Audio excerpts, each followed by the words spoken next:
നമസ്കാരം, ഭാരത് ലൈവിലേക്ക് സ്വാഗതം.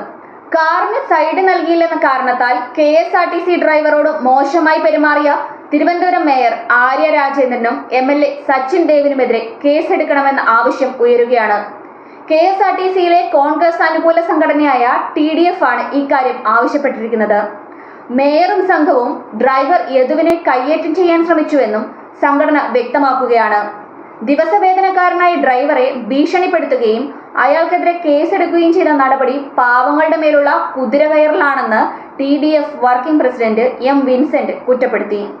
എന്നാൽ തന്നോട് അപമര്യാദയായി പെരുമാറിയെന്ന തിരുവനന്തപുരം മേയർ ആര്യ രാജേന്ദ്രന്റെ പരാതിയിൽ KSRTC ഡ്രൈവർക്കെതിരെ പോലീസ് കേസെടുത്തിട്ടുണ്ട്. തമ്പാനൂർ ഡിപ്പോയിലെ ഡ്രൈവർ LH യദുവിനെതിരെയാണ് കൺട്രോൾമെന്റ് പോലീസ് കേസെടുത്തത്. ഡ്രൈവർ മോശമായി പെരുമാറിയെന്ന മേയറുടെ പരാതിയിലാണ് പോലീസിന്റെ നടപടി. അതേസമയം കാർ ബസ്സിന് കുറുകെയിട്ട് ട്രിപ്പ് മുടക്കിയെന്ന മേയർക്കെതിരെയുള്ള പരാതിയിൽ കേസെടുത്തിട്ടുമില്ല.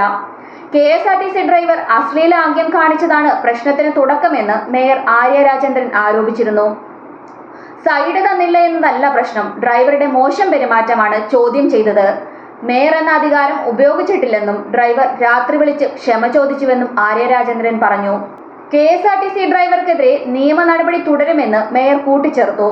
അതേസമയം മേയറും MLAയും സഞ്ചരിച്ചിരുന്ന സംഘമാണ് മോശമായി പെരുമാറിയതെന്നും ഇടതുവശം ചേർന്ന് ഓവർടേക്ക് ചെയ്തത് മേയർ സഞ്ചരിച്ച കാറാണെന്നും തനിക്ക് അവരെ അറിയില്ലായിരുന്നുവെന്നും KSRTC ഡ്രൈവർ യദു മാധ്യമങ്ങളോട് പറഞ്ഞു.